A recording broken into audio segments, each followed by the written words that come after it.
नमस्कार दोस्तों, Sunil Singh online class में आपका स्वागत है। आज हम लोग स्टार्ट करेंगे विजयनगर का प्रशासन। हमने लास्ट दो वीडियो हम लोगों ने विजयनगर की पूरी राजनीतिक उपलब्धियों के बारे में देखा था। तो उसके अधिकतर सवाल विजयनगर के राजनीतिक उपलब्धियों पर ही आते हैं, खासकर कृष्णदेव राय पर। क्योंकि कभी कभी कुछ सवाल उसके प्रशासन भी पूछ लिए जाते हैं, जिसमें खासकर उसकी आयंगर व्यवस्था और न्यायांकर व्यवस्था मेंस में भी इंपॉर्टेंट टॉपिक है। तो आइए स्टार्ट करते हैं विजयनगर का प्रशासन। तो देखिए फिर विजयनगर का अगर हम लोग प्रशासन देखें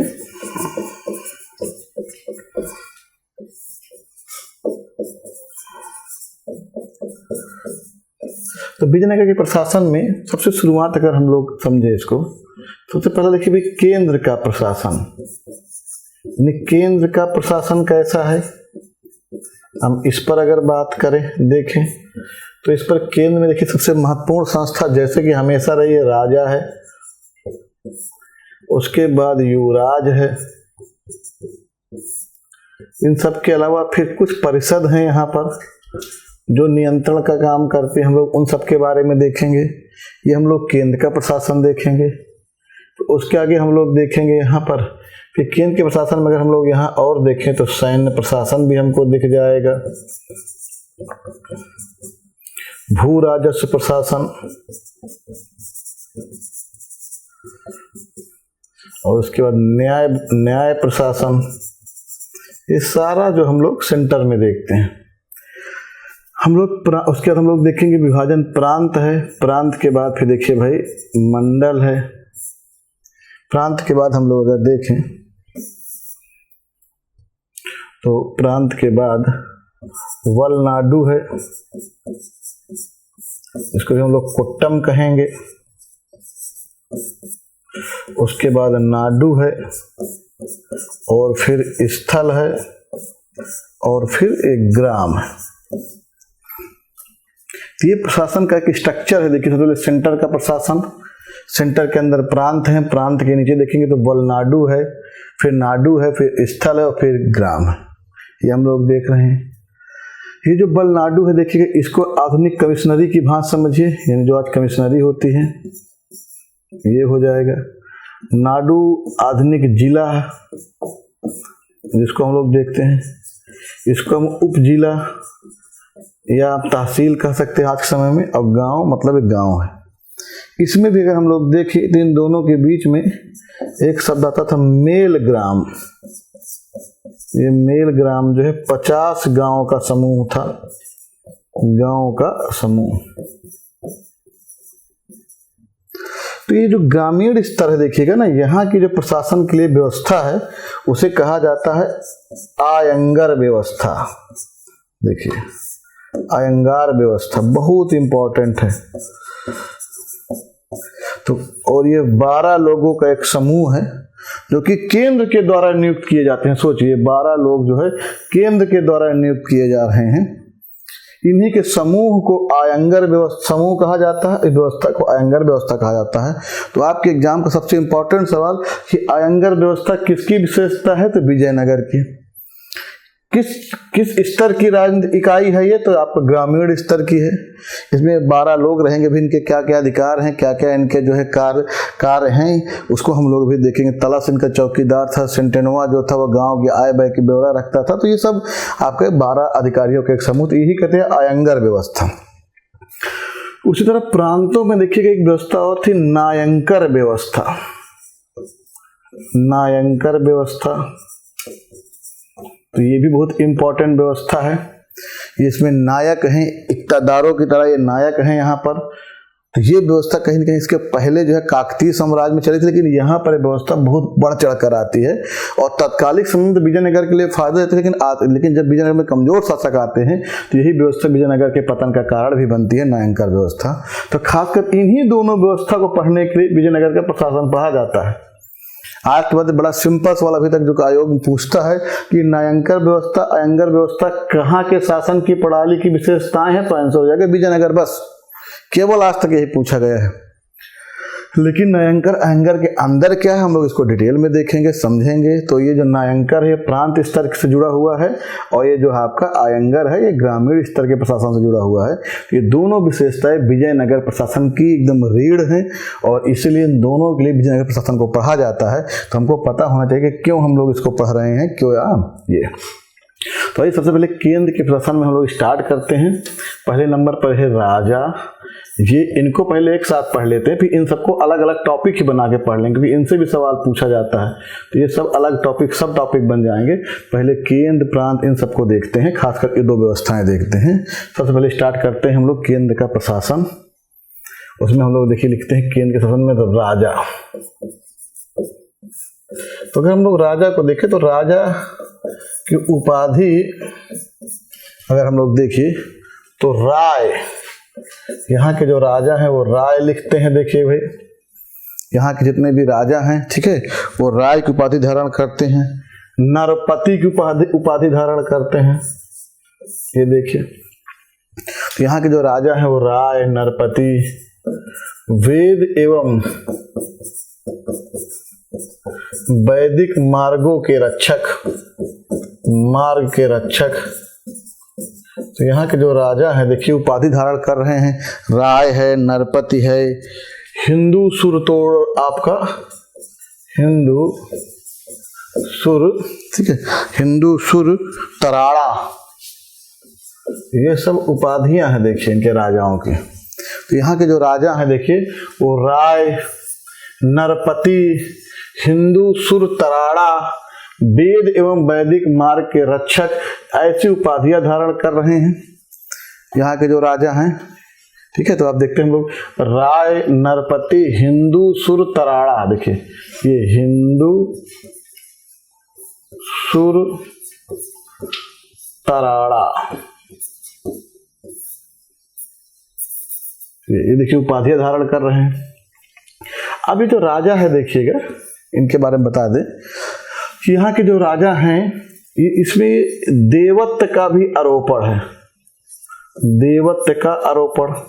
यानी यहाँ के जो राजा है खुद पे दैवी आरोपण का भी आपको देखते हैं ताकि माने कि देवता के अवतार है। जैसे उदाहरण के लिए कृष्णदेव राय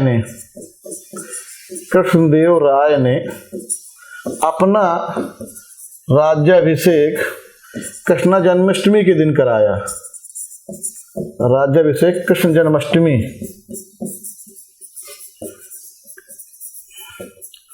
कृष्ण जन्माष्टमी को कराया। देखिए इससे क्या हुआ कि राजा का जो दैवी आरोपण है कि राजा जो है भगवान, इसने स्वयं को भगवान श्री कृष्ण का अवतार कहा। तो इस तरह से अगर हम लोग देखें राजा जो है दैवी आरोपण। देवराय सेकेंड स्वयं को इंद्र का अवतार कहते थे, इंद्र का अवतार। तो ये देखिए राजा जो है में दैवी आरोपण का जो है देखा जा रहा है कि राजा दैवी आरोपण के गुण राजा के अंतर्गत हैं, वो दैवी आरोपण को भी देख रहे हैं, ये हम लोग देखते रहे हैं।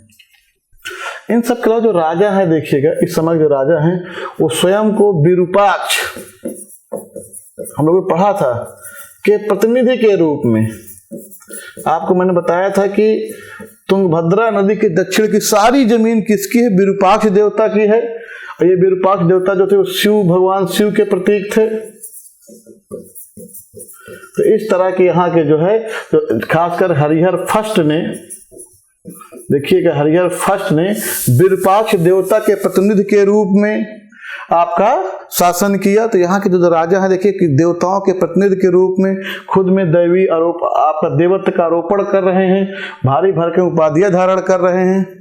और तो इस वक्त सबसे बड़ी विशेषता है सहकारिता पर आधारित, सहकारिता प्रबंधन पर आधारित प्रशासन, प्रबंधन पर आधारित शासन। ये देखिए ये क्या है भाई, एक तरह देखा जाए सहकारिता पर एक साथ संयुक्त या द्वैध शासन, ये भी विजयनगर में देखने को मिला। जैसे हरिहर फर्स्ट और बुक्का ने एक साथ शासन किया। हरिहर में बता दें ये विजयनगर से कर रहा था, बुक्का कुट्टी से कर रहा था, हम लोगों ने पढ़ा था। और ये विजयनगर से कर रहा था। एक संयुक्त शासन, सहकारिता पर आधारित शासन के बारे में जानकारी मिलती है। हरिहर और बुक्का एक साथ संयुक्त रूप से सहकारिता भवन शासन चला रहे हैं ताकि कोई दिक्कत ना हो। उसी तरह उदाहरण मिलता है देवराय और विजय राय, ये दो हैं एक साथ पैरेलल। मुख्य तो देवराय था लेकिन दोनों आपका एक साथ शासन कर रहे हैं, देवराय और विजय राय। तो कहीं ना कहीं संयुक्त सहकारिता पर आधारित शासन था। और तो और इनके शासन की एक विशेषता और है, वो क्या है देखिए, संरक्षक में ये है कि अगर आपका जो नया होने वाला शासक है अगर उसकी उम्र कम है या वो कम उम्र का है तो ये संरक्षक के रूप में भी शासन कर रहे हैं। यहाँ तक कि अगर इनकी उम्र ज्यादा हो गई शासक की तो अपना राजपद का त्याग करके भी संरक्षक के रूप में काम कर रहे हैं। तो ये भी देखने को मिला कृष्णदेवराय जब बुजुर्ग हो जाता है तो वो संरक्षक के रूप में काम करता है। सदाशिव राय के संरक्षक के रूप में राम राय रहा, के साथ राम राय। तो ये देखिएगा मतलब कुल मिला के संरक्षक की विभावना है कि संरक्षक के रूप में, प्रतिशासक के रूप में भी देखिए शासन किया जा रहा है। आपका सदाशिव राय के प्रतिशासक के रूप में राम राय ने शासन किया। तो ये बड़ा चीजें देखने को मिलती है। सिर्फ शासन प्रशासन की विशेषताएं हैं, यद्यपि ये सब ऑप्शनल की चीजें होती थी, इतना ज्यादा जीएस के लिए इंपॉर्टेंट नहीं है कि तब भी आप एक बार आपको एक आइडिया मिल जाएगा। जो विजयनगर के समय का जो राजा है वो भारी भर के उपाधि धारण करता है, खुद में दैवी आरोपण कर रहा है। देखिएगा विरूपाक्ष के प्रतिनिधि के रूप में शासन करता है। विजयनगर का जो शासन है वह सहकारिता प्रबंधन पर आधारित शासन है। एक साथ राजा जो है संरक्षक के रूप में भी आ सकता है, प्रशासक के रूप में भी आ सकता है, संयुक्त शासन या द्वैत शासन भी देखने को मिल रहा है। ये सारी विशेषताएं किसकी हो जाएंगी, विजयनगर में। खासकर राजा के बारे में हमको बेसिक चीज जानना है कि राजा जो है, अब और सोचिए जरा, इस समय का जो राजा है, इस समय का राजा जो है निरंकुश राजा नहीं है, निरंकुश नहीं है। सोचिए तो फिर उस पर वो स्मृति, धर्मशास्त्र और आपका मंत्री परिषद, अभी हम लोग पढ़ेंगे देखेंगे आगे 10 परिषद में, इन सब का नियंत्रण है राजा के ऊपर। राजा जो है स्मृति ग्रंथों के हिसाब से, पराशर स्मृति है, याज्ञवल्क्य स्मृति है, माधव विद्यारण की जो टीका लिखा गया उन सब के आधार पर राजा शासन कर रहा है, धर्मशास्त्रों के हिसाब से शासन कर रहा है। और मंत्री परिषद का नियंत्रण, राजा यहाँ का निरंकुश नहीं है। यहाँ का जो राजा है देखिएगा भाई, वो जन कल्याणकारी सोच का राजा है। कृष्णदेवराय के बारे में खुद उसने कहा था, राजा एक मुकुटधारी राजा को सदा धर्म के साथ पालन करना चाहिए, प्रजा के कल्याण से ही राज्य का कल्याण है। तो एक जन कल्याणकारी सोच वाला राजा है कृष्णदेवराय ने। देखिए आपको पता होगा कि उसने इसको हम लोगों ने पढ़ा था, स्टेटमेंट था, मुकुटधारी राजा को धर्म के आधार पर शासन, धर्म के आधार पर शासन। ये देखिए उसी के लिए उसने बताया था। यहाँ तक कि यहाँ कृष्णदेवराय ने कहा था कि कर लगाओ अधिक, कि कर की दर कम हो ताकि पब्लिक जो उसका आसानी से वहन कर सके। कहने मतलब जो जन कल्याणकारी सोच वाले हैं।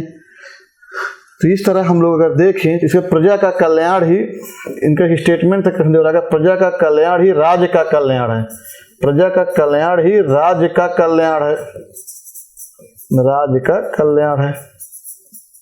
कृष्णदेवराय ने कहा था कि राजा की संपत्ति को 4 भागों में बांट दो।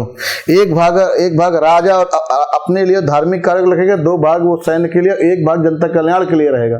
तो कुल मिला के यहाँ का जो राजा है देखिएगा, वो एक जन कल्याणकारी सोच वाला राजा है।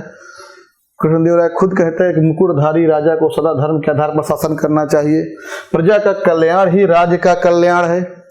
उसने कहा था कर की दर, सुनिएगा, कर की संख्या बढ़े बहादुर लेकिन दर इतनी कम रहे कि प्रजा पर कोई बोझ ना पड़े। तो ये सब सोच किसकी, यहाँ के राजाओं की है। देखिए कि कर की संख्या भले बढ़ा दो लेकिन कर के दर जो है वो आपका, वो यहाँ तक कि यहाँ के जो राजा कृष्णदेवराय ने विधवा पुनर्विवाह को बढ़ाने के लिए जो है इसने जो है विवाह कर भी खत्म कर दिया था। तो कहीं न कहीं ये कि जो राजा है देखिएगा, एक जी की कल्याणकारी सोच वाला राजा है, ये निरंकुश नहीं है। बाकी ये सब हमने देखा, तो ये केवल हम लोगों ने भी राजा जो टॉपिक था उस पर बात की। अब दूसरा देखते हैं भाई, युवराज। तो युवराज के बारे में पहली बात देखिए, जो राजा है अपने जीवन काल में ही युवराज का चयन, अपने जीवन काल में ही युवराज का चयन, ये एक अच्छी विशेषता थी। क्यों? क्योंकि इससे उत्तराधिकार का संघर्ष कम हो जाता था, उत्तराधिकार के संघर्ष की संभावनाएं कम, उत्तराधिकार के संघर्ष की संभावना न्यून, यानी कि अपने जीवन काल में ही युवराज घोषित कर दिया जाता था। युवराज जब शासक बनता था कि पट्टाभिषेक होता था, पट्टाभिषेक ये क्या होता था भाई? देखिए, एक तरह राज्याभिषेक था, युवराज को जब राजा बनाया जाता था तो एक पट्टाभिषेक होता था भाई। तो पट्टाभिषेक मतलब राज्याभिषेक को उसमें पट्टाभिषेक कहा जाता था, और इसके बाद राजा युवराज जो है राजा में कन्वर्ट होता था। तो ये देखिएगा, युवराज राजा अपने बहुत विश्वसनीय और योग्य व्यक्ति को ही युवराज बनाता था, जो व्यक्ति योग्य रहता था। यहीं पर ज्येष्ठता का भी आधार नहीं थी, योग्यता आधार थी भाई। देखिए, योग्यता के आधार पर, योग्यता के आधार पर युवराज। तो ये सब युवराज के बारे में हम लोगों ने देख लिया। उन सब के बारे में हम लोग परिषद पे बात करें। देखिए, परिषद पे तो 3 तरह की देखिए परिषद थी, ये 3 तरह की परिषद है। देखिए, अगर हम लोग परिषद पे बात करें तो 3 तरह की परिषद है। पहला राज परिषद, तो ये देखिए, तो राज परिषद का मेन काम था इसी के सलाह पर राजा निर्णय लेता था। राजा निर्णय मतलब ये बहुत महत्वपूर्ण लोगों की संस्था थी, इसमें कुछ ही लोग रहते थे। जिस तरह हम लोग जब मौर्य काल का प्रश्न पढ़ा होगा तो जो मंत्रिणा होती थी, जो कुछ खास लोगों का समूह होता था, वही राज परिषद थी। इसी की सलाह पर राजा निर्णय लेता था।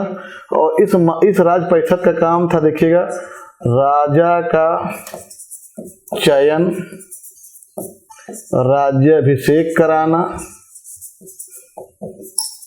तो राजा का चयन करना, राज्याभिषेक कराना सब इसी परिषद का काम था, और सलाह देना। ये एक बहुत ही महत्वपूर्ण संस्था थी जो राजा के प्रति सीधा उत्तरदायी थी। इसका केवल राजा से संबंध था। इसके अलावा दूसरी एक संस्था देखिए भाई, मंत्री परिषद है। देखिए, इसको देखते हैं, मंत्री परिषद। ये सबसे महत्वपूर्ण संस्था है भाई। देखिए, तो इसमें सारे विभाग हैं भाई। देखिए, सबसे महत्वपूर्ण संस्था है। इसमें 20 लोगों की संस्था है, 20 लोगों की संस्था है। इसमें 20 लोग शामिल हैं।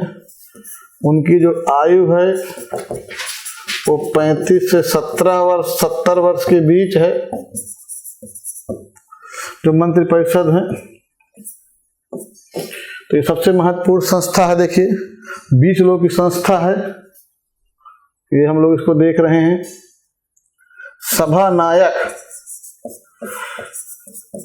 सभानायक इस संस्था का प्रधान है, संस्था का प्रधान, प्रमुख, और प्रधानी इसके सदस्य हैं। इनके सदस्यों को प्रधानी कहा जाता है। तो ये जो मंत्री परिषद एक संस्था है, देखिएगा, 20 लोगों की संस्था है। इसमें महत्वपूर्ण लोग यहाँ भी हैं। तो ये जो है पूरे प्रशासन पर डिस्कशन करती है। उसके बाद फाइनली निर्णय राजा जो है इस राज परिषद की सहायता से लेता है। तो इस तरह से देखा जाए तो प्रशासन के स्तर पर सबसे महत्वपूर्ण संस्था अगर आ जाए तो राज परिषद न होकर कौन है? मंत्री परिषद है। महत्वपूर्ण जो 20 लोग हैं, अलग अलग डिपार्टमेंट देख रहे हैं वहाँ, तो उसके मदद से जो है यहाँ पर होता है। बाकी फाइनली निर्णय कौन लेता है? राजा लेता है। लेकिन किसकी फाइनली सलाह किसकी होती है भाई? मंत्री राज परिषद की। तो इस तरह से राज परिषद और मंत्री परिषद दो यहाँ पर संस्थाएं महत्वपूर्ण। एक समान परिषद में सभी लोग शामिल होते थे, कभी कभी बुलाई जाती थी। तो इस तरह देखा जाए 3 परिषदें थी, एक समान परिषद भी थी, लेकिन ये कभी इसमें सभी लोग शामिल थे। इसमें जहाँ पे राज्य के सारे लोग आ सकते थे अपना निर्णय, तो ये बहुत कम होता था। मेन यही दो परिषदें ही थी, एक राज्य परिषद और दूसरा आपका मंत्री परिषद, ये देख लेंगे। इसके अलावा अगर हम लोग देखें यहाँ पर और देखिए, अभी हम लोग सेंटर में ही देख रहे हैं, यहाँ पर एक सचिवालय भी था। ये देखिए, इस सचिवालय की चर्चा नूनीज करता है और अब्दुल रज्जाक कर रहा है। ये जो विदेशी यात्री अब्दुल रज्जाक आपने पढ़ा होगा, देवराय सेकंड के समय आता है, नूनीज आता है, अच्युत देवराय के समय हम लोगों ने पढ़ा था। तो इसने जो है इस सचिवालय को दीवान खाना कहा है, दीवान खाना, इसको सचिवालय को इसने दीवान खाना कहा है। ये जो सचिवालय है देखिएगा भाई, ये 40 स्तंभों पर 40 खंभों में बना भवन था, बना देखिए भवन है, ये 40 खंभों पर बना भवन है। इसका जो हेड है, प्रमुख है, देखिए वो रायसम कर्णिक कहलाता है। जो इसका सचिव है वो रायसम कहलाता है। तो कुल मिला के एक सचिवालय की भी चर्चा हुई है। नूनीज और अब्दुल रज्जाक ने कहा सचिवालय जो है 24 स्तंभों से बना हुआ एक भवन था, जिसका हेड जो है वो रायसम कर्णिक कहलाता है। इस तरह से अगर हम लोग देखें तो राजा की मदद के लिए राज परिषद थी, युवराज के अलावा राज्य परिषद थी, मंत्री परिषद था और सचिवालय था। ये सब जो है शासन प्रशासन में राजा की मदद करते थे, राजा को सलाह देते थे। तो ये भी सब चीज हम लोगों ने देखा। तो इसके बाद हम लोग अब देखते हैं बेसिक, हमने अभी तक स्ट्रक्चर एक आपका सेंटर में देखा, बाकी सेंटर के जो हम लोगों ने और शासन देखेंगे, भू राजस्व, सैन्य, न्याय, वो हम लोग आगे देखेंगे, सब सेगमेंट पे आएंगे, तो उसको वाला एक साथ उठा के देखेंगे। अब हम लोग देखते हैं प्रांत। प्रांत के बाद देखिए, तो हम लोग प्रांत को देखें तो अगर हम लोग इसका जो प्रमुख है, प्रांत के प्रमुख को मंडलेश्वर,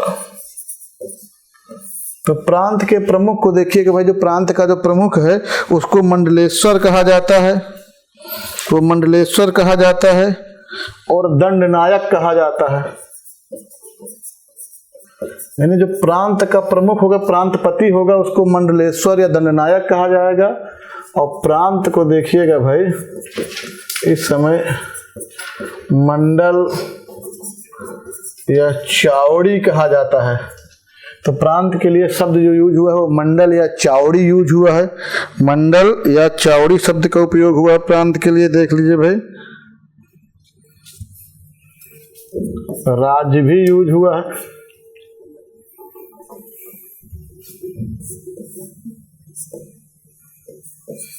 एच कृष्ण शास्त्री के अनुसार,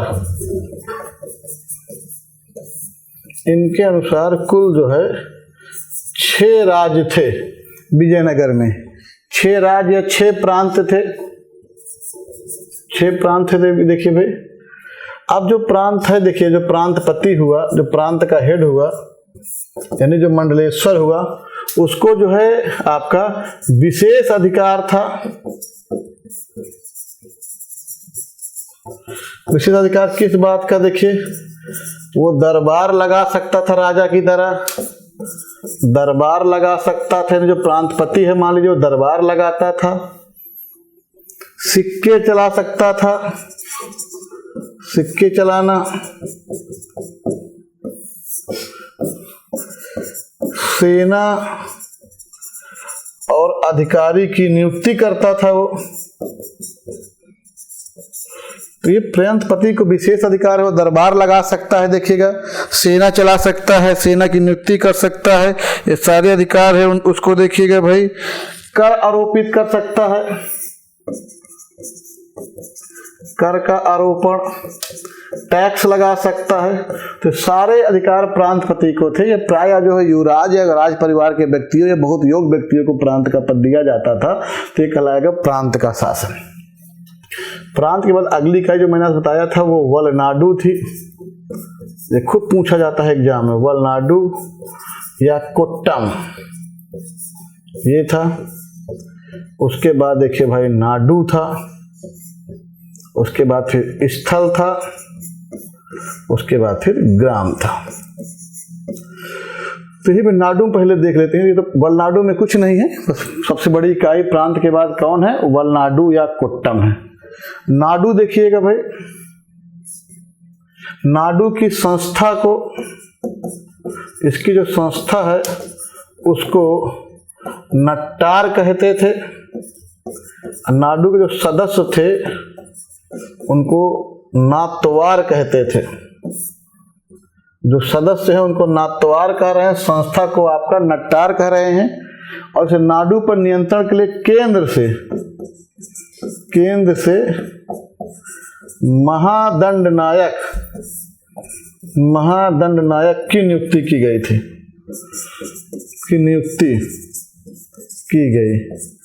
ये जो महादंड नायक हो गए, नाडु के कार्यों पर केंद्र का एक अधिकारी होता था जो कि नियंत्रण रखता था। तो पूछ सकता है महादंड केंद्र के द्वारा भेजा गया महादंड नायक किस राजनीतिक इकाई पर या की प्रशासनिक व्यवस्था पर अपना नियंत्रण रखता था? तो कौन इकाई थी? देखिए भाई नाडु, जो कि इस समय जिले के बराबर थी। तो यहाँ के लिए महादंड नायक की नियुक्ति केंद्र के द्वारा की जाती थी। स्थल कुछ नहीं है, गांव है। देखिए बताते यहाँ की व्यवस्था क्या कहलाएगी भाई? आयंगर व्यवस्था कहलाएगी, आयंगार व्यवस्था। तो अब हमारा अगला टॉपिक आएगा। इसी प्रांत के लिए एक और व्यवस्था है, प्रांतों के मतलब प्रांतों को अलग अलग जो है व्यवस्था, उसको नायंकर व्यवस्था भी कहते हैं।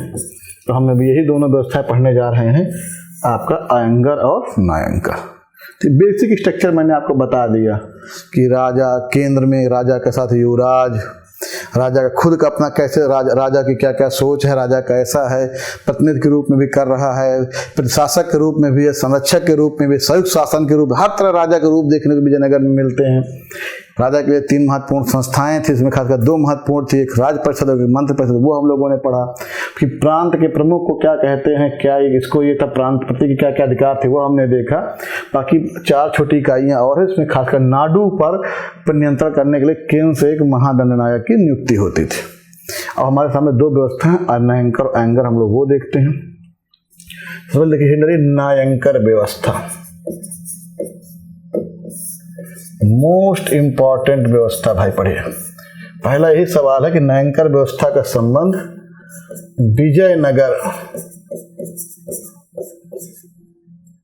विजयनगर की प्रशासन से, यही लाइन ही पूछेगा कि नायंकर व्यवस्था का संबंध कहां से है? विजयनगर के प्रशासन से। दूसरा भाई है कि प्रांत स्तर की प्रशासनिक व्यवस्था है, ध्यान रखिए।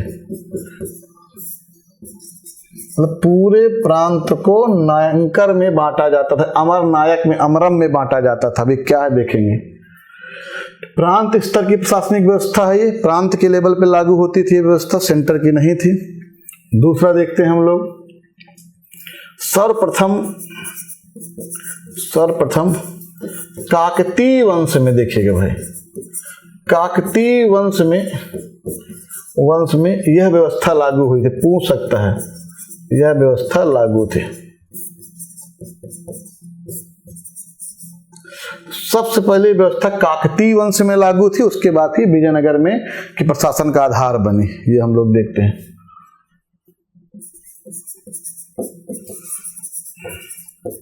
सर्वाधिक नायक तमिलनाडु क्षेत्र में थे, ये पूछा जाता है। तमिलनाडु क्षेत्र में लगभग 200 नायक तो तमिलनाडु क्षेत्र में थे। अभी हम लोग देखेंगे नायक क्या है। तो इस तरह से नायंकर व्यवस्था सबसे अधिक किस क्षेत्र में लागू थी पूछ रहे, तो तमिलनाडु के क्षेत्र में। सर्वप्रथम व्यवस्था कहाँ लागू हुई थी? काकतीय वंश में। मुख्यतः जो हम लोग पढ़ रहे हैं नायंकर व्यवस्था कहाँ की प्रशासन व्यवस्था की विशेषता है? विजयनगर की। और किस स्तर की प्रशासनिक व्यवस्था है भाई? तो प्रांतीय स्तर की प्रशासनिक व्यवस्था है। अब नायंकर व्यवस्था हम लोग देख लेते हैं क्या है। ये मान लेते हैं कोई एक प्रांत हो गया, देखिए भाई ये एक प्रांत हो गया। इस प्रांत को अलग अलग टुकड़ों में बांट दिया जाता था। ये देखिए A B C D E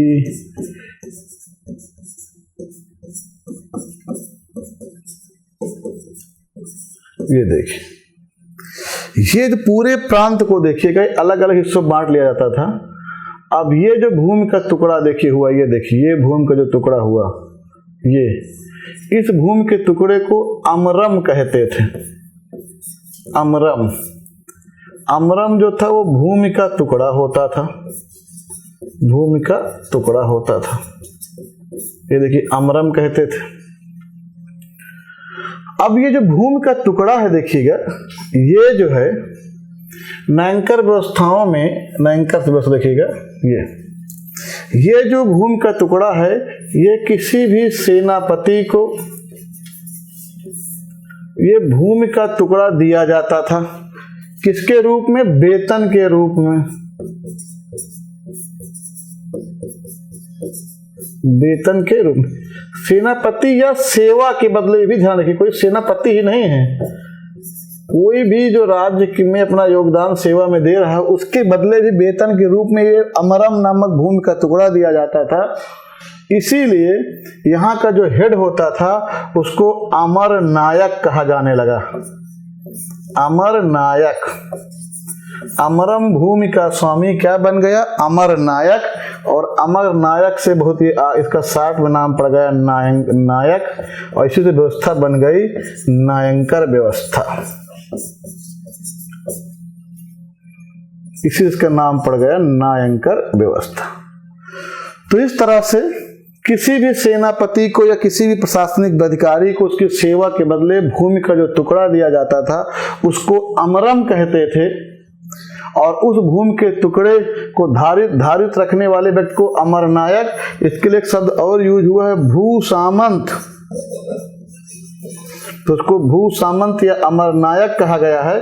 और अमरनायक से आगे चल के वो नायक में, और नायक से नायंकर व्यवस्था के रूप में व्यवस्था प्रचलन में आती है। तो आज के बाद नायंकर व्यवस्था के बारे में कहें तो बस कुछ नहीं कि आपका प्रशासनिक सेवा या सैन्य सेवा के बदले विजयनगर आपका शासन के द्वारा उसे जो भूमि का टुकड़ा दिया जाता था उस भूमि के टुकड़े को अमरम और उसके धारक को अमरनायक या नायक कहा जाता था। तो यही कहलाएगी नायंकर व्यवस्था।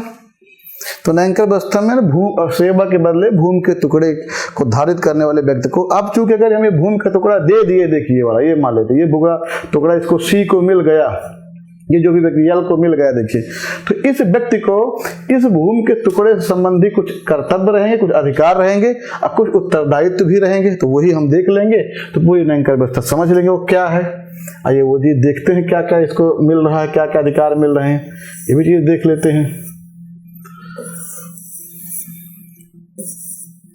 अब जरा अगर हम लोग देखें, ये जो व्यक्ति है इसके अधिकार क्या है, पहले जिसको हमने भूमि का टुकड़ा अधिकार दिया है उसके क्या क्या अधिकार हैं।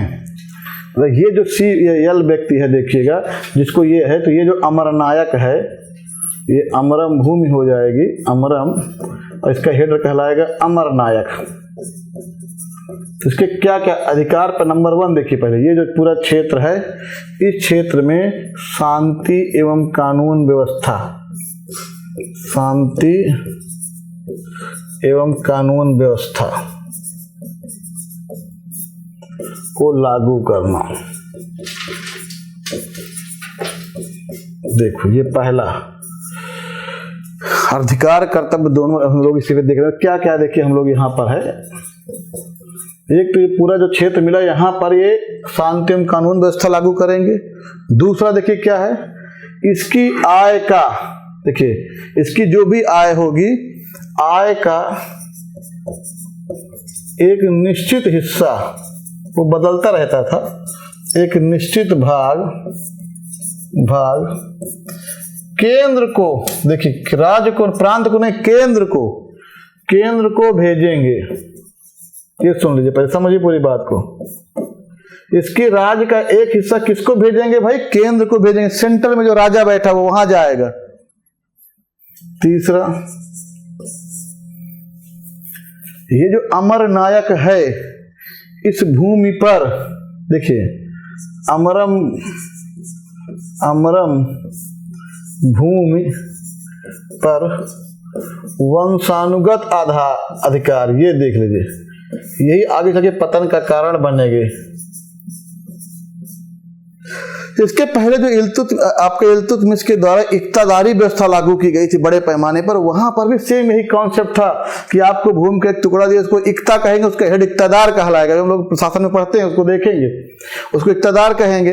तो वो भी यही करता था, लॉ एंड ऑर्डर लागू करता था, आपको एक टैक्स भेजता था, लेकिन हर 3 साल में उसका ट्रांसफर होता था, यानी हर 3 साल में बदल जाता था। और यहां पर बदला है, अमरम भूमि पर वंशानुगत अधिकार है, यानी कि जो भी अमरम भूमि जिसको मिल जाएगी वो उसके वंशानुगत अधिकार रहेगा, उसके बच्चों को, परिवार वालों को मिलता रहेगा। तो ये व्यवस्था आगे चलकर पतन का कारण बनेगी। कभी एकता व्यवस्था नहीं बनी, लेकिन ये व्यवस्था पतन का कारण बन जाएगी।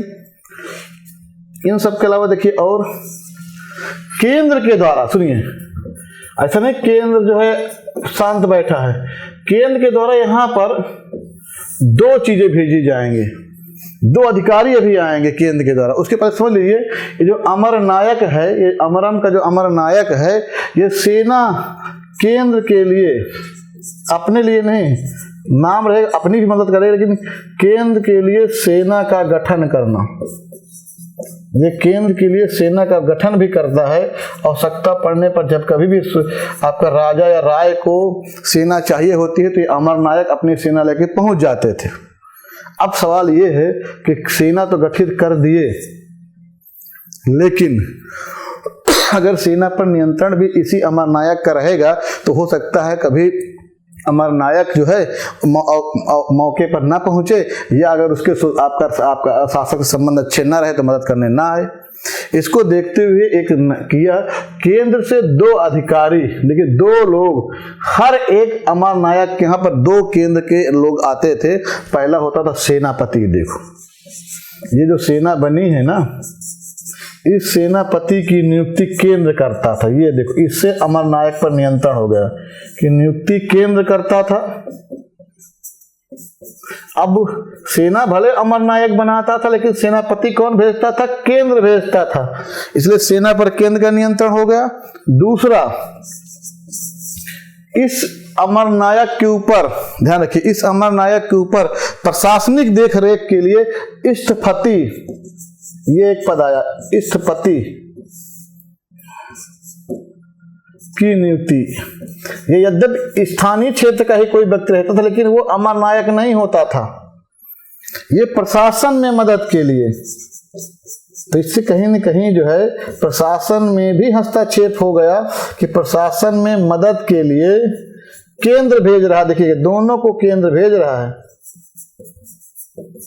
तो अगर हम लोग आज के बाद न्यायांकर व्यवस्था में लिखना रहे तो यही सब लिखते हैं कि न्यायांकर व्यवस्था विजयनगर व्यवस्था की प्रशासनिक व्यवस्था का एक रीढ़ थी, एक मजबूत आधार था, जो कि प्रांत के स्तर पर लागू किया गया था। ये व्यवस्था शुरू में काकतीय वंश में लागू थी, आगे तक विजयनगर व्यवस्था में सुव्यवस्थित प्रणाली के रूप में आगे आती है, जो तत्कालिक समय में विजयनगर के लिए बहुत महत्वपूर्ण और फायदेमंद रहती है, किंतु आगे चलकर यही विजयनगर साम्राज्य के पतन में अपना महत्वपूर्ण योगदान देती है। इस व्यवस्था के तहत जो है राज्य को सैन्य सेवा या किसी सेवा प्रदान करने के बदले में भूमि का जो टुकड़ा प्रदान किया जाता था उसको अमरम कहते थे, और उसके धारक को अमर नायक या भूसामंत कहते थे, और उसी से व्यवस्था का नाम न्यायांकर व्यवस्था के रूप में आ जाता है। ये व्यवस्था सर्वाधिक रूप से तमिलनाडु के क्षेत्र में लागू थी, और ये सब हम लोग इस एक न्यायांकर व्यवस्था के अंतर्गत जो नायक होता उसके ये अधिकार था, हुआ करते, ये कर्तव्य और ये अधिकार। अब जरा देखो इसका एक थोड़ा सा पॉजिटिव चीज क्या हो रहा है और आगे जाके नेगेटिव क्या होगा। पॉजिटिव क्या हो रहा है, इस भूमि पर अमर नायक अगर व्यक्तिगत अधिकार हो जाएगा, समझिए बात को, अगर अमर नायक का व्यक्तिगत वंशानुगत अधिकार हो जाएगा तो अमर नायक चाहेगा कि भूमि का भू राजस्व खूब बढ़ता रहे, ताकि एक हिस्सा तो केंद्र को देना है, बाकी तो खुद रखता था। इक्तादार को लगता था कि हर 3 साल बाद मेरा ट्रांसफर हो जाएगा तो मैं यहाँ पर क्यों बहुत ज्यादा अपना इंटरेस्ट लूं। इसे दोनों में अंतर है। तो इस जो अमर नायक रहेगा वो चाहेगा हमेशा यहाँ शांति बनी रहे, क्योंकि मुझको यहाँ लंबे समय तक रहना है। इसीलिए हुआ क्या व्यवस्था में, इस व्यवस्था से अमर नायक ने जो क्षेत्रीय विद्रोह हुए, क्षेत्रीय विद्रोह का दमन, मतलब इसके लिए केंद्र की जरूरत ही नहीं पड़ी, दमन किया गया।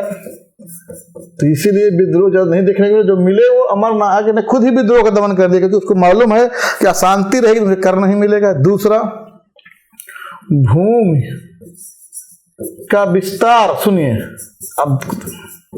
अब अमर नायक है, वो चाहता है कि भूमि का विस्तार के, तो अगर कोई बंजर भूमि है उसके यहाँ पर तो बंजर भूमि को उपजाऊ भूमि पर कन्वर्ट कर रहा है, अगर जंगल जंगल को काट कर भी उपजाऊ भूमि बना रहा है, यहाँ तक कि अगल बगल कोई दूसरा अमर नायक है या दूसरा कोई क्षेत्र है उसको जीत कर भी विस्तार कर ले रहा है।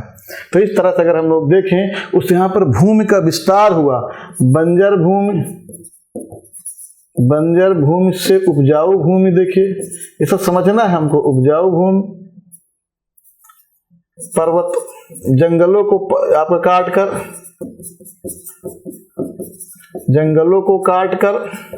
उपजाऊ भूमि, ताकि टैक्स ज्यादा आ जाएगा तो हमको उतना ही ज्यादा पैसा मिलेगा। तो पूछ सकता है, इसलिए कहते हैं तत्कालिक समय में यह व्यवस्था बड़ी लागू हुई, क्योंकि इससे न केंद्र को भूमि विस्तार या भू राजस्व के सुधार में बहुत ज्यादा काम करना पड़ा और ना ही क्षेत्रीय विद्रोहों के दमन में ये सब भूमिका किसने निभाई, अमर नायकों ने, क्योंकि उनको ये लगता था कि हम इस भूमि के हमेशा के मालिक हैं, हम इसके स्वामी हैं, ये हमारे बच्चों को मिलेगी, उनके बच्चों को मिलेगी। इक़्तिदारों का हर 3 साल में ट्रांसफर होता था, इसलिए इक़्तिदार न वहाँ के विद्रोह में, न भूमि के उपजाऊपन या विस्तार में या सिंचाई व्यवस्था को उतना ज्यादा योगदान नहीं देते थे। ये तो हुआ पॉजिटिव। नेगेटिव वही चीज मैंने कहा, जब लॉन्ग टर्म में ये लगने लगा कि हम इस भूमि के मालिक हैं, अगर कभी सुल्तान कमजोर हुआ, आपका राजा या शासक कमजोर हुआ वहां का विजयनगर का, तो आप खुद समझिएगा इसके पास सैन्य अधिकार तो है ही और वित्तीय अधिकार भी इसके पास है, तो मजबूत होने के बाद ये स्वतंत्र होने की भी इच्छा रखने लगे। तो कमजोर शासकों के समय में यही नायक जो है स्वतंत्र होकर जो है प्रशासन को कमजोर भी करने में इन्होंने अपना योगदान दिया। तो आगे चलकर वंशानुगत के कारण से यह व्यवस्था जो है कहीं न कहीं विजयनगर साम्राज्य के पतन में योगदान के रूप में रही। ये हमको देखना है। अब इसी पर एक बहुत बड़ा काम हमको जो देखिएगा, तो निगेटिव के रूप में जो हमने बता दिया, इसी पर नियंत्रण के लिए देखिएगा, इस पर नियंत्रण के लिए अच्युतदेव राय ने महामंडलेश्वर मोस्ट इंपॉर्टेंट, ये देखिएगा, की नियुक्ति की। इसका काम था नायकों के ऊपर नियंत्रण, नायकों पर नियंत्रण। ये जो महामंडलेश्वर होगा, ये जो आपका उत्संकलित हो रहे थे नायक, जो बेअंदाज हो रहे थे, उन पर नियंत्रण के लिए महामंडलेश्वर नामक एक अधिकारी ने लगा दिया, जो कई नायकों के ऊपर 10-15 नायकों पर एक महामंडलेश्वर हो गया। तो वो जो नायकों की गतिविधियों पर, उनकी उत्श्रृंखला पर, उनकी जो है बेअंदाजी पर नियंत्रण रखने के लिए अच्युतदेव राय ने महामंडलेश्वर नामक अधिकारी की नियुक्ति की। लेकिन ये अच्युतदेव राय के समय तक ही, उसके जीवन काल तक ही लागू रहा। उसके बाद ये व्यवस्था नायक व्यवस्था पर प्रभावी नहीं रही और फिर वही नायंकर जो थे वंशानुगत होने की वजह से कमजोर विजयनगर के शासकों को देखते हुए धीरे धीरे नायक स्वतंत्र हो गए और उन्हीं पर भूमि के मालिक बन गए, जो इनको आपका सेवा के बदले प्रदान की गई थी। तो यही व्यवस्था कहलाएगी नायंकर व्यवस्था। कोई भी सवाल इसके बाहर नहीं आएगा। पूछ सकता है कि नायंकर व्यवस्था पर नियंत्रण रखने के लिए किसके द्वारा महामंडलेश्वर की नियुक्ति की गई थी? तो अच्युतदेव राय के द्वारा। हमने ये पढ़ा भी था, यहाँ समझिए किस पर नियंत्रण, इन्हीं पर नियंत्रण रखने के लिए।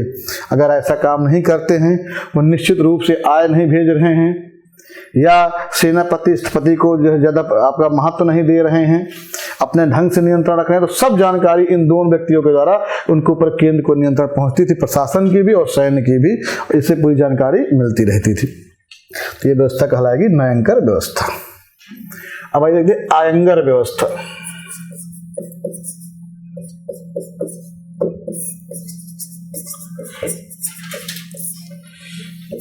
वही जी देखिए भाई, आयंगर व्यवस्था विजयनगर के ग्रामीण स्तर की प्रशासनिक व्यवस्था थी। खूब इंपॉर्टेंट, यही पूछा जाएगा। तो ये आयंगर व्यवस्था ग्रामीण स्तर की व्यवस्था है विजयनगर काल में। ये जो आयंगर हैं देखिएगा भाई, ये देखिए आयंगर, ये 12 ग्रामीण अधिकारियों का समूह है। ये देखिए, ये 12 ग्रामीण अधिकारियों के समूह को ही आयंगर कहते थे और ये व्यवस्था कहलाई आयंगर व्यवस्था। पूछ सकता है आयंगर व्यवस्था में कुल कितने आप अधिकारी थे? वो 12 अधिकारी थे। कहाँ की व्यवस्था थी? तो भाई ये ग्रामीण स्तर की व्यवस्था है। कहाँ की है? विजयनगर की है। और देखो भाई, इनकी नियुक्ति, सुनिए बात को, कितनी बड़ी बात है। इनकी नियुक्ति केंद्र के द्वारा, सोचिए, केंद्र के द्वारा की जाती थी। मतलब ना कि नाडु, ना मंडल, ना प्रांत, इनकी नियुक्ति केंद्र के द्वारा की जाती थी। बहुत, इसके मतलब गांव पर प्रत्यक्ष केंद्र का नियंत्रण होगा। ये जो 12 लोग रहेंगे। अब देखिए, इनको वेतन के रूप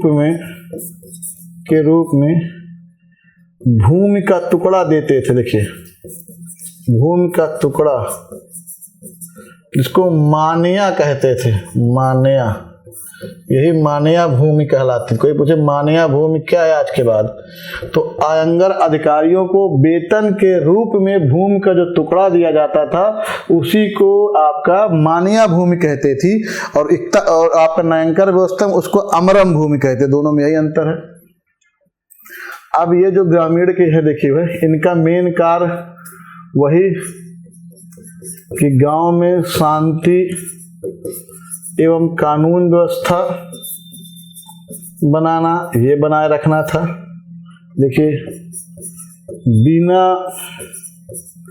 इनके अनुमति के, यानी बिना इनके अनुमति या जानकारी के गांव में भूमि का क्रय विक्रय या भूमि का हस्तांतरण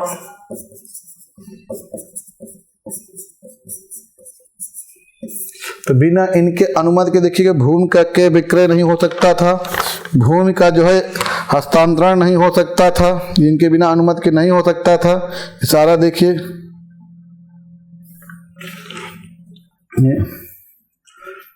अब देखिए, ये जो वेतन रूप में इनको भूमि की मानिया भूमि प्राप्त होती थी। देखिएगा यहाँ पर, और तो ये जो अपने पद को, देखिए कितना बड़ा इनके पास है। ये अपने पद को बेच सकते थे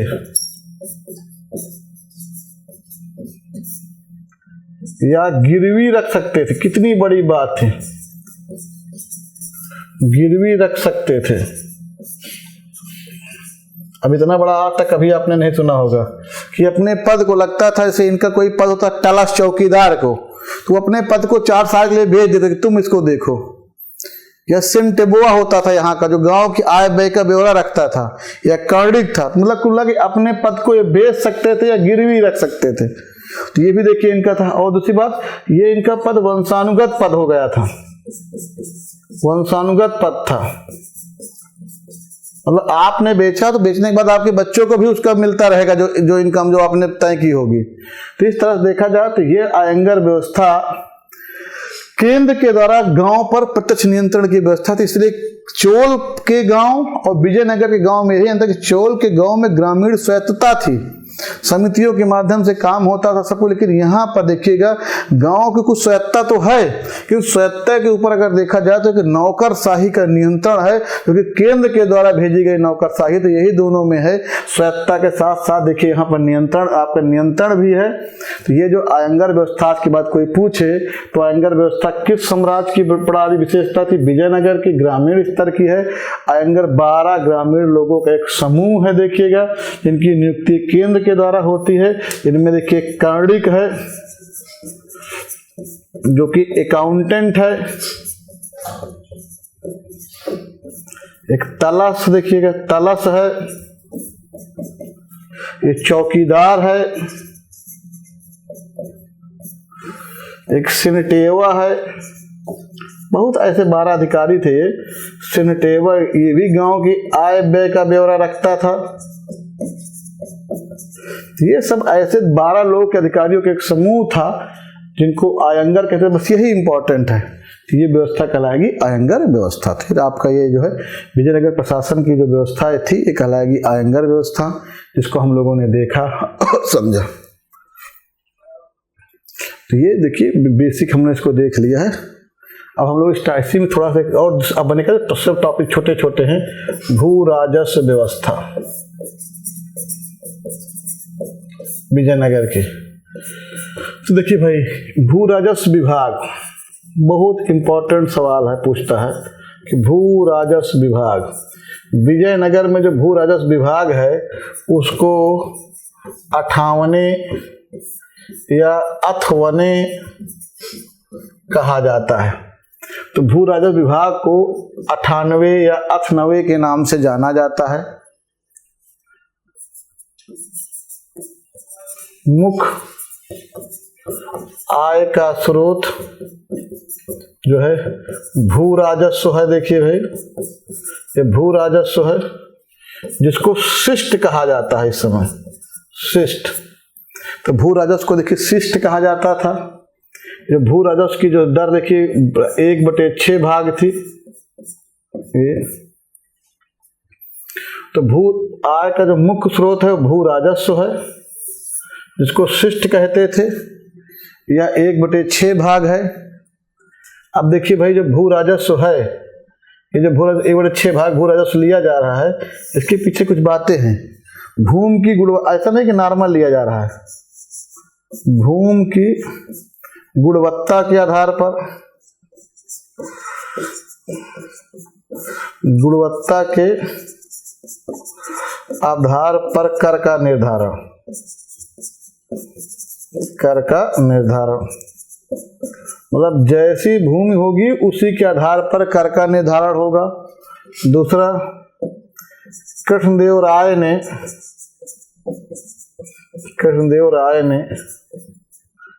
ने भूमि का सर्वेक्षण करवाया और कर का पुनर्निर्धारण किया।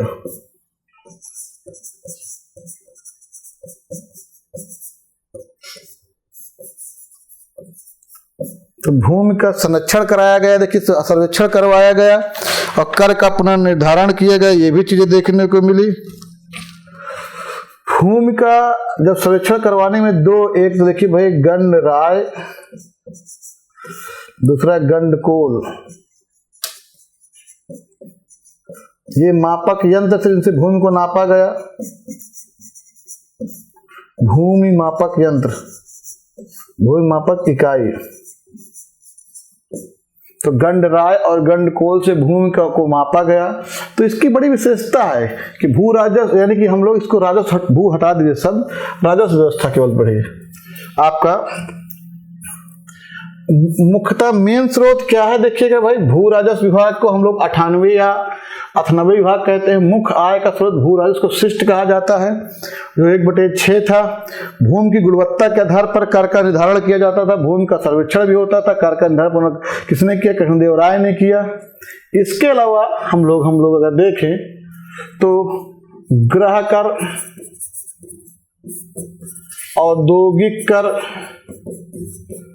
औद्योगिक कर, संपत्ति कर,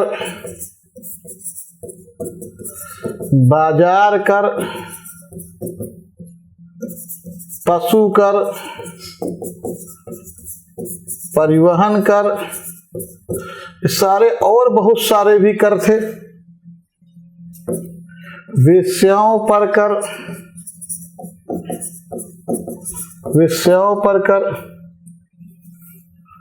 देखिए भाई, तो गृह कर, औद्योगिक कर, संपत्ति कर, बाजार कर, पशु कर, परिवहन कर, वेश्याओं पे कर को पेंका कर कहा जाता था। देखिए भाई, ये पेंका कर कहलाता था। खूब पूछा जाता है कि वेश्याओं पर लगने वाले कर को पेंका कर कहते थे और इस पैसे से वहां की पुलिस व्यवस्था चलती थी। ये पूछ सकता है, बहुत लोग गलत कर देंगे। पुलिस व्यवस्था संचालित होती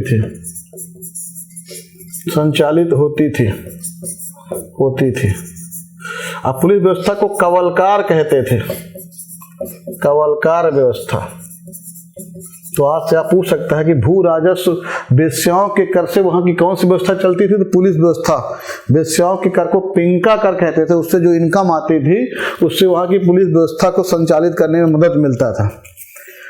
आप सोचिए यहाँ तक कि और अगर हम लोग देखें तो इन्होंने इस समय में ब्राह्मणों पर भी उनकी आय का 1/20, मंदिर पर उनकी आय का 1/30 कर लिया गया। तो सोचिए विजयनगर साम्राज्य में कुछ भी टैक्स का यानी रेवेन्यू बढ़ाने का मौका मिला तो लिया गया।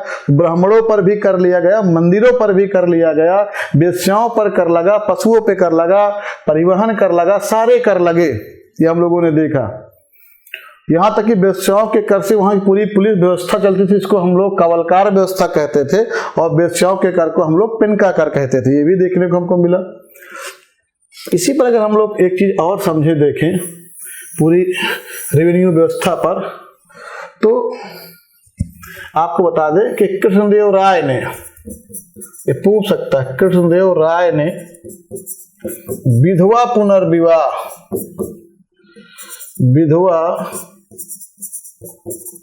पुनर्विवाह के प्रोत्साहन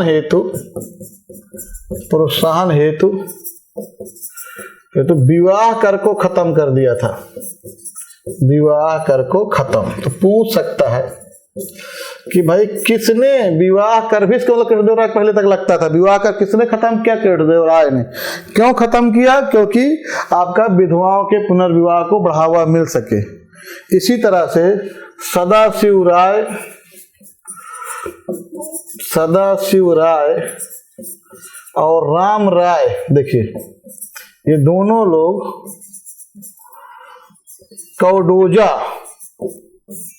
कौडोजा नामक नाई से इतना प्रसन्न हुए, नाई से प्रसन्न होकर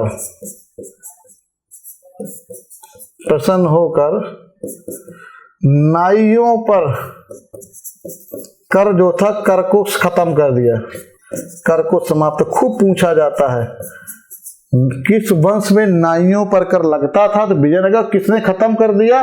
तो सदाशिव राय ने खत्म कर दिया। किससे प्रभावित होकर? कौडोजा नामक नाई से प्रभावित होकर इसके द्वारा जो है जो नाई कर था वो खत्म कर दिया गया। तो ये रेवेन्यू के टैक्स हो जाएंगे। देखिएगा भाई,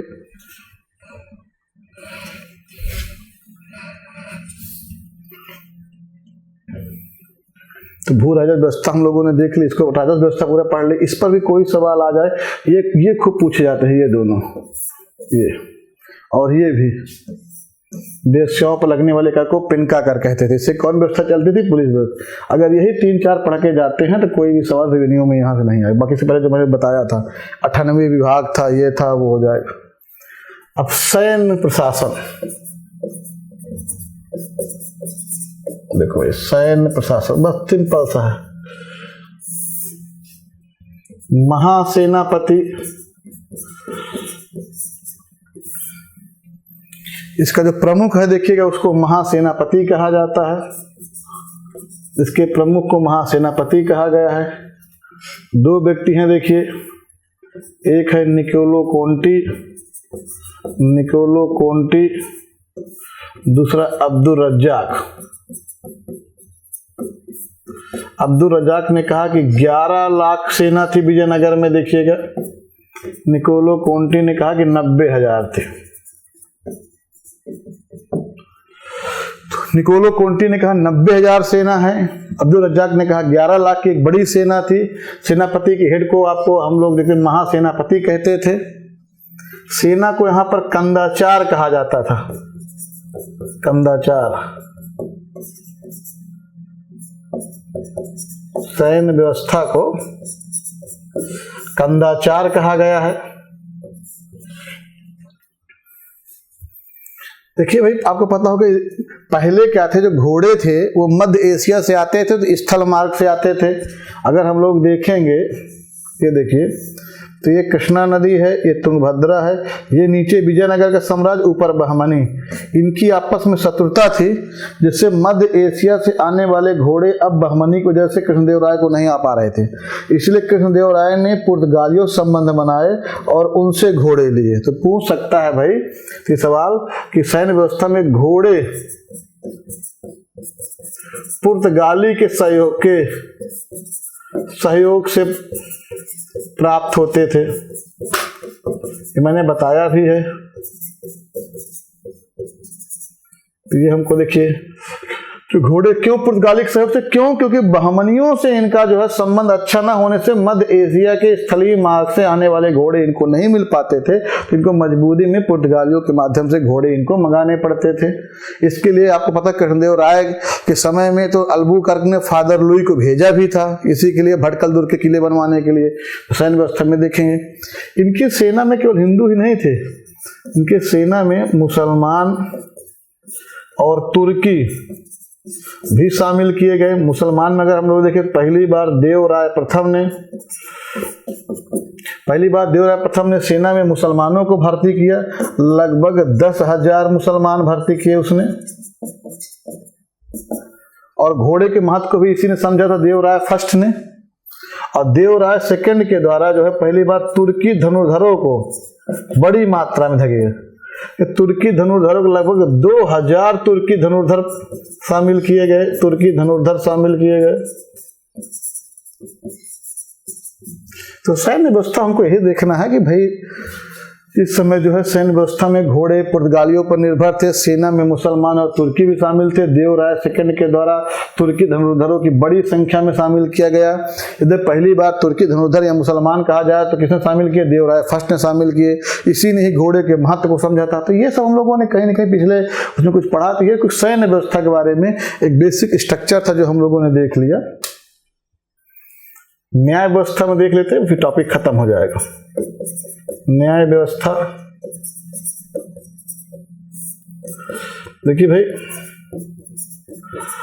न्यायाधीश को समयाचार कहते थे, समयाचार। और जो भाषा थी न्यायालय की वो संस्कृत होती थी। तो समयाचार किसे कहते थे? न्यायाधीशों को। देखिएगा, न्यायाधीशों को समयाचार कहते थे। तो न्यायालय की भाषा होती संस्कृत होती थी। पद सोपानिक न्याय व्यवस्था थी।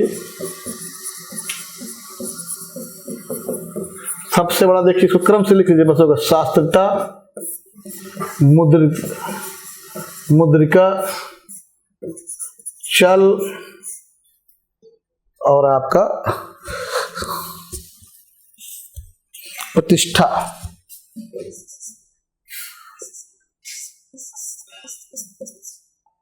ये सब न्यायालय थे। शास्त्रिका जो था वो राजा का न्यायालय था। केवल जब राजा न्याय करता तो आपको शास्त्रिका कहते थे। ये केंद्र का न्यायालय था।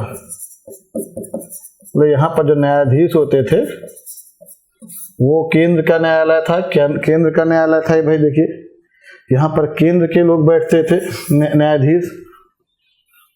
ये केंद्र का न्यायालय, ये जो है आपका नट्टार नाडु के स्तर का, और प्रतिष्ठा गांव का न्यायालय था। तो यहाँ पर न्यायालय की 4 है: शास्त्रिता, मुद्रिका, चल और प्रतिष्ठा। इन सब के अलावा देखिएगा, ये तो बेसिक स्ट्रक्चर था, पद सोपानिक व्यवस्था थी। इसके अलावा जो अमर नायक था, नायक और अयंगर जो थे, ये न्याय का काम करते थे। हर एक गांव में हम लोग देखें तो गांव में जातियों की व्यवस्था थी, श्रेणी व्यापारी व्यवस्था, तो वो लोग न्याय करते, और बाकी सब इकाइयां थी। पर ये बेसिक स्ट्रक्चर न्याय का ये था। तो ये न्यायालय को कभी सवाल नहीं पूछे गए, ना कभी पूछे जाएंगे। केवल अयंकर और नयंगर के अलावा कुछ नहीं पूछा जाना है। और केवल भू राजस्व जितना पढ़ा गया, बाकी इसके अलावा एक पर भी सवाल नहीं आने वाला है। पूरा भू राजस्व व्यवस्था पढ़िएगा, पूरा आपका अयंगर और नयंकर। बाकी एक सिंगल सवाल आने वाले यहाँ के नहीं है, वही बार बार पूछे जाते हैं। तो विजयनगर का जो स्ट्रक्चर था वो पूरा कंप्लीट होता है हमारा। अब कोई भी सवाल विजयनगर का ऐसा नहीं रहेगा जो आपको आए और आप उसका जवाब ना दे पाए, ठीक है। अब हम लोग इसके बाद पढ़ेंगे बहमनी, और बहमनी को पढ़ेंगे। फिर हम लोग 1-2 क्षेत्रीय राज और है, हल्का सा कश्मीर है, मेवाड़ है, ठीक है ना। जैसे कश्मीर में जैनुलाब्दीन है, राणा कुंभा हैं, इनके बारे में।